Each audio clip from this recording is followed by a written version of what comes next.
with less than a week to go before the start of the 2025 NFL Draft, I'm going to be updating my Steelers 2025 Draft needs list for you guys on today's edition of Steelers Talk. So listen, guys, like I said, we're less than a week away from the draft, and we're going to be having extensive coverage all throughout draft week. We're going to have a live show at the beginning of the week. We're going to have my final mock draft. We're going to have a bunch of rumors coverage as well. And then we have live coverage for every single pick of the 2025 NFL Draft, including every single pick for the Pittsburgh Steelers.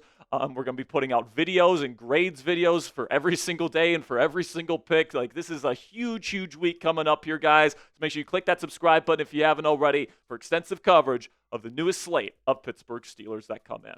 All right, so my categories when it comes to kind of tiers of needs for an NFL team.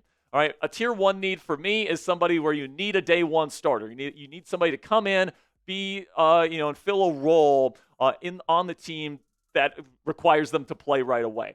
Tier two need is something where you could upgrade the position, but you don't have to draft a player at that position necessarily. Then a tier three need is something where you need depth or you want to get a developmental player to eventually become a starter moving forward. So we can look at the tier one needs, the guys that I think you need to get an immediate contributor at, starting with running back. And the reason why running back is so important for the Pittsburgh Steelers heading into this offseason and heading into the NFL Draft is because Arthur Smith wants this offense, and Mike Tomlin shares this belief, by the way. They want to be able to run the offense through the run game, all right? They want to be able to run the football when they want, where they want, down and distance, whatever, and they want to be able to run the ball at will, no matter what the defense is doing. If they put an extra safety in the box, whatever they do, they want to be able to run the football and run the football effectively on any down and distance. And, we saw last year that the Steelers definitely wanted to run the football at will, six most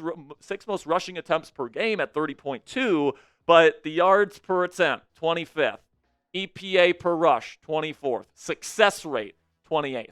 Not very good numbers right there. A bottom 10 rush game at best, even though they were running the football at a top 6 clip. And obviously they let Najee Harris go in free agency, ends up signing with the Los Angeles Chargers. They do bring back Jaylen Warren. I'm actually very excited to see what J-Dub is going to be able to do in 2025 because over the last 3 seasons, he's actually been one of the most efficient running backs in all of football. Warren Sharp actually put out this really good tweet on Jaylen Warren earlier today. Or earlier this week, I should say. He said 1 of 3 running backs to average over 5 yards per touch in 3 straight seasons. He ranks out of 48 running backs with 300-plus carries since 2022. Number 2, an explosive run rate. Number 6 in yards after contact. Number 6 in yards per carry. And number 6 in success rate. So Jaylen Warren has been a really, really reliable and efficient running back for the Pittsburgh Steelers throughout his Steelers career to this point. But the Steelers do need to add another running back. It's not enough to just have Jaylen Warren. And they did pick up Kenneth Gainwell, who's currently slated to be this team's RB2. You still have Patterson and Ward and Champlin waiting in the wings there as kind of depth pieces, camp bodies. But you need to add another starting caliber player to this unit, in my opinion, to pair with Jaylen Warren. All right. And the Steelers have done extensive research on the running back group here during the NFL Draft. DJ Giddens out of Kansas State. Omarion Hampton out of UNC could go in the first round. Same thing with Travion Henderson. All right, they've talked with a lot of different players. Caleb Johnson, Bashal Tootin, Jaden Blue, RJ Harvey. All these guys getting top 30 visits, and then they had even more conversations with guys at the Combine. All right, so it's an unbelievable amount of interest in running backs, and they understand that this is a can't-miss position because the Steelers' offense wants to be run through the run game, and you got to have 2 really good running backs to be able to get that job done. So getting the right running back will absolutely be paramount for the Steelers this year.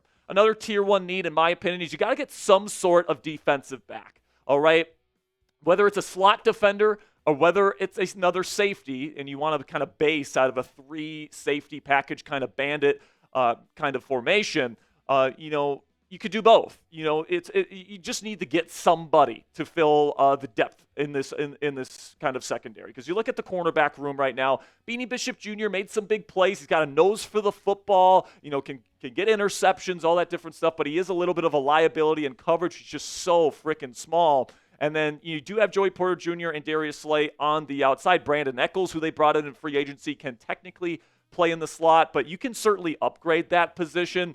Then you look at the safety room. You got Minkah Fitzpatrick and you got Deshaun Elliott, and you do have Juan Thornhill. But, Thornhill hasn't really played great over the last several years, and Minkah Fitzpatrick is getting older. Deshaun Elliott is in a contract year. You might want to get a safety here to potentially, be a rotational piece right away and maybe even be a starter down the road, all right? So you take a look at the slot corners and safeties and the interest that they have shown in guys during this draft class here. Guys like Jahdae Barron, who had a formal combine meeting, Nick Emmanwori, who has had a lot of interest from the Steelers this year. Xavier Watts, the Steelers brass went to Notre Dame for his pro day. Jacob Parrish out of Kansas State, really good slot defender. And then R.J. Mickens and Jalen Reed, kind of more mid-round type of safety prospects. But, I think that this is a position that, you just need to add a little bit more depth to the coffers, all right? Maybe it's not as desperate as some other needs that some other teams have and even the Steelers have right now. But it is something that I think the team is going to address at some point during the NFL draft. And then, of course, the other tier one need here, in my opinion, is defensive line, where you got to, once again, like when you're in your four down fronts, you got Cam Hayward and you've got Keanu Benton, but, you don't have a lot of big-time players outside of that in the rotation. And, with Cam Hayward about to retire in 2 years, you do want to have that contingency plan in place, so you need rotational depth and you need a future starter to eventually replace Cam Hayward, because you got Keanu Benton, who got a lot of versatility. He can play at the nose tackle, he can play 3 technique, and you got Cam Hayward, who can play 3 and 5 technique. And of course, when you're in your 4 down fronts, those are your 2 starters. And the Steelers are in this front 80% of the time. But 20% of the time, they're pretty much in a 5-man front. This is their base formation. They're a base 3-4 defense, which has a 5-man front. And, right now, Daniel Ekuale, who's more of just like a rotational piece, not even like a true starter, would be slated to be this team's 5 technique right now, with Benton still at nose and Cam Hayward still at 3 technique. So you could certainly get better at this position if you're the Pittsburgh Steelers. And like running back, defensive tackle is a position that they have shown a ton of interest in here, with all these defensive tackles getting attention from the Pittsburgh Steelers here during the 2025 draft process. And a lot of these guys, if I'm being honest with you, are kind of mid-round guys, all right? Like you got Derek Harmon, and Jamari Caldwell is not from Texas A&M, by the way. He is from Oregon. Sorry for the mix-up graphically there. But, there's a lot of good players on this list, and I do expect them to probably spend at least round 3, round 4 pick on a defensive tackle before, the draft is over. So what say you guys? Let me know down there in the comments section. What position should Pittsburgh prioritize in round 1? Let me know what you guys think down there in the comment section for today's pinned question. In just a second here, I'm going to tell you about our sponsor today at Game Time. And while I'm talking about Game Time today, let me know what position you think Pittsburgh should prioritize in round 1. And with that, let's have word from our sponsor here at Game Time.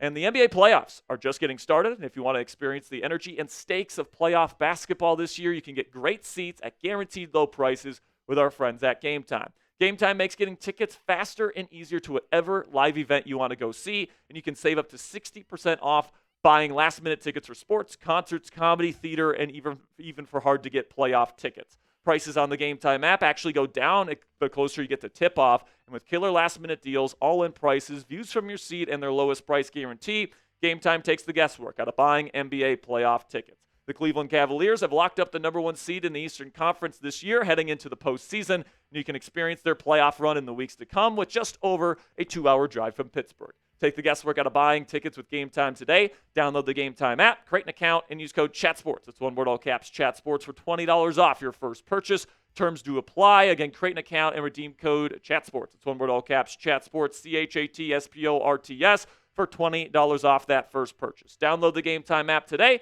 Last minute tickets, lowest price, guaranteed.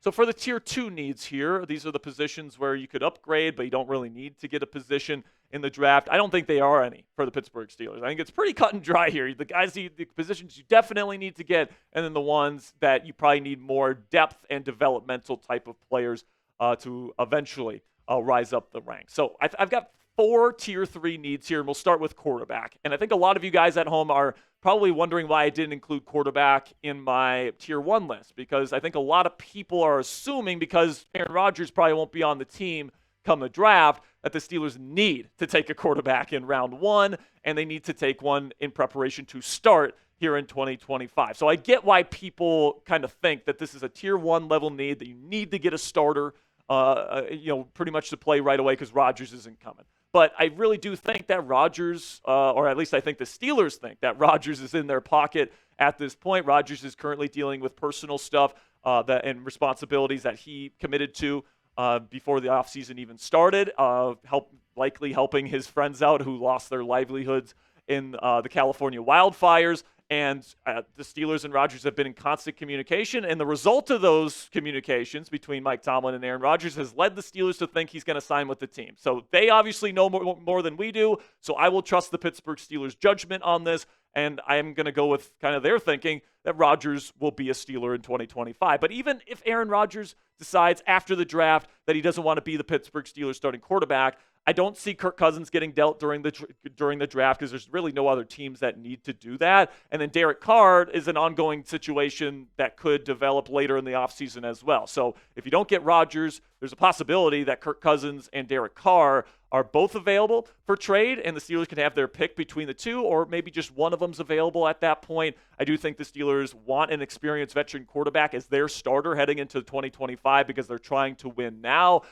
Obviously, their first plan is Aaron Rodgers, but I do think they'd be fine shifting to Cousins or Carr as their experienced veteran heading into 2025. So my thinking here for what the Steelers are going to do in the draft, because they have that win-now mindset, they want to go get that veteran quarterback because rookie quarterbacks and really young quarterbacks, they don't win playoff games, guys. And Art Rooney and Mike Tomlin and Omar Khan, they've made it abundantly clear what their plan is. It's to get Cam Hayward a ring before he retires. So if you get a rookie quarterback and he starts this year, you're pretty much saying, sorry, Cam, first and second year quarterbacks never win Super Bowls, so you're just going to retire without a Super Bowl ring on your finger. I don't think the Steelers want to do that. I think they want to at least give hope to Cam Hayward that he can win a Super Bowl before he retires. And I think that, that doesn't mean that they won't address quarterback in the draft, but I do think it'll be more as a developmental type of quarterback. And if you're looking at a developmental quarterback, I think you look at the guy with the highest upside. And I kind of think Jalen Milroe might be the top guy on their list, all right? Because he's 22 years old. He's got incredible physical ability, dynamic rushing ability, a phenomenal ability to throw the ball down the field. I kind of got a weird feeling here that the Steelers may try to trade down, and Milroe might be one of the guys that they would target with that trade down. Or maybe, who knows, maybe Colin Cowherd's right and they just take him at number 21 and they plan to sit him for a year or two behind Aaron Rodgers. And I think that would be a phenomenal opportunity for a guy like Jalen Milroe. And, if I'm the Steelers and I'm looking for a developmental guy, this guy out of Bama might be the guy I'm looking at. So who's your guy? Let me know down there in the comments section. Which quarterback prospect do you want the Pittsburgh Steelers to draft this year? Let me know what you guys think down there in the comments section. Can't wait to see who you guys have as your top QB in this class. All right, now let's get to the other tier 3 needs, a wide receiver. And this is kind of an interesting position as well because they've done a lot of work on early round wide receivers, like guys that are going to go in round 1, round 2, round 3. And I think the reason why they've done that research on these kind of wide receivers is in case they get a deal that's good enough to trade George Pickens. All right, and I do think that the Steelers would consider trading Pickens if it's for the right price. But the question is, do they get that price? I just don't see it happening, guys. I think that George Pickens is going to be a Pittsburgh Steeler in 2025, or at least he will escape draft weekend still on the roster. We'll see how his whole contract situation plays out later this offseason. But to be clear, I do think the Pittsburgh Steelers are open to a George Pickens trade. Now, I do think that they're going to have their price, and they're going to stick to it, all right? They're going to need another day 2 pick in exchange for him, all right? And if that happens, then, Matthew Golden and Jaden Higgins and all these different higher-end wide receivers that they've been talking to and doing research on during the draft process become a possibility in the earlier rounds. But I don't think Pittsburgh's going to find a team to bite on that. I don't think that there's any team in the National Football League right now that would send a day 2 pick to the Pittsburgh Steelers for George Pickens because of all the punctuality issues with him, the fighting issues, the effort issues on film. And then on top of that, you got to give him a brand new contract if you spend a high draft pick on him to go get him. So I think at most they get like a 4th or a 5th round pick, and I think that's too low to trade George Pickens for. Because personally, I'm excited to see DK Metcalf and George Pickens play together. I mean, we've seen George Pickens his entire career get, number 1 corners on him. Now, because you got Metcalf on the other side, he's going to get number 2 corners on him, and we know what George Pickens can do, not only in terms of his ability to make spectacular catches, but also after the catch. He's so underrated after the catch. I just think he's a special kind of talent, and hopefully in a wide receiver 2 role, that's going to, get the best out of George Pickens heading into the 2025 season, especially if Aaron Rodgers is throwing him the football. And in the end here, guys, I just think that because they're not going to be able to trade George Pickens, I still think that they would want to add to the room. I think that they could go wide receiver mid to late day 3, and like maybe it starts around round 5 is where it becomes possible where they could add some depth to this position. There's some pretty darn good day 3 wide receivers in this class, in my opinion. So there should be opportunities for Pittsburgh to improve this group in day 3 if they so choose. Another tier 3 need is outside corner, and the reason why this is a tier 3 need to me is because you got Darius Slay on the final year in his NFL journey. All right, so he's got 1 year left. He's going to be a Pittsburgh Steeler for 2025, and then the Steelers have to maybe start planning for the future at that position. Now, maybe Corey Trice Jr. is that future, all right, but he needs to prove that he can stay healthy. And Pittsburgh may want a developmental corner. If there's somebody that falls in round 4, round 5, somewhere around that area, somebody that with the physical skill set that they like, I think it's possible because like we said, guys, Darius Slay, right now, he's going to be the CB2 heading into next year. But beyond that, 2026 and beyond, it's a big question mark because we just don't know what Corey Trice Jr. is going to become. Is it possible Corey becomes, the second corner in this defense alongside Joey Porter Jr. and we get the Avatar twins on the outside? Absolutely. But is it also possible Trice gets injured again? Absolutely. All right, so you're going to need probably to get another outside corner here. To just see what you got, all right? See if you can, another dart throw on another toolsy type of outside corner, probably on day 3 to see if you hit. And then the final tier 3 need here is offensive line, namely interior offensive line. I think the Steelers actually really like Calvin Anderson as a swing tackle. They signed him to a 2-year deal because of that, and I think that they do believe in the unit that they have constructed here. I mean, they have spent a lot of resources building this group to their liking. And heading into this year, they feel like they finally had a plan, and now that plan's coming to fruition. All right, you got Broderick at left tackle. You've got Sayamalu at left guard. You got Zach Frazier at center, Mason McCormick at right guard, and Troy Fautano at right tackle. And, that's a position that they have spent a lot of resources on. 2 first-round picks on the 2 tackles, second-round pick on Frazier, and then a mid-round pick on McCormick. And make no mistake, guys, McCormick had to make the switch over from left guard in college to right guard in the pros last year, and that's a difficult switch to make. So he's going to be training on the right side this entire offseason.